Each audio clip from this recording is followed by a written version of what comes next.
अस्सलाम वालेकुम फ्रेंड्स, कैसे हैं आप सब लोग। फ्रेंड्स, सबसे पहले सब पाकिस्तानियों को, तमाम बहनों भाइयों को, आल पाकिस्तान को हैप्पी इंडिपेंडेंस डे मुबारक, हैप्पी जश्न आज़ादी मुबारक। दोस्तों, मैं हूं आपका होस्ट मुजम्मिल हुसैन और आप देख रहे हैं मुजम्मिल यूनिक टीवी। दोस्तों, आज हम निकले हुए हैं ज़रा रैली के साथ बाहर और अब फ्री हुए हैं, तो बच्चे कह रहे हैं कि हमने आइसक्रीम खाने हैं। क्यों बच्चों, आइसक्रीम खानी है? तो अब हम बच्चों के साथ आइसक्रीम खाने जा रहे हैं।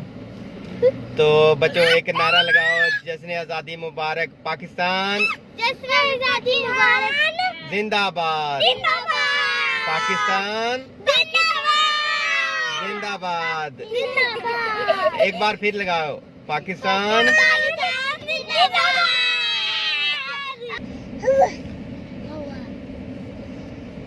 चलो थोड़ी देर ठंडी पानी। दोस्तों, अब हम आ गए हैं मार्केट में। तो ये देखें कि जश्न आज़ादी मुबारक के मौके पे कैसे स्टॉल लगे हुए हैं और स्टॉल पे बच्चों का, बड़ों का कितना रश लगा हुआ है। हर कोई चीज़ें ख़रीद रहा है, कोई बैज ख़रीद रहा है, कोई फ्लैग पाकिस्तान के ख़रीद रहा है, कोई शर्ट्स वगैरह ख़रीद रहा है और हर कोई अपने तरीके के साथ जश्न आज़ादी मुबारक एंजॉय कर रहे हैं दोस्तों, क्योंकि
तो दोस्तों, ये थी आज की वीडियो। थोड़ी सी आज के लिए बस इतना ही। आज बच्चों के साथ एंजॉय कर रहे हैं, ये आइसक्रीम खा रहे हैं। बेटा डालो इसके मुंह में भी। हाँ बेटा, ये लो। दोस्तों, बच्चा पार्टी एंजॉय कर रही है। तो बस अब मुझे इजाज़त दें। अल्लाह हाफिज़, थैंक यू, शुक्रिया पाकिस्तान।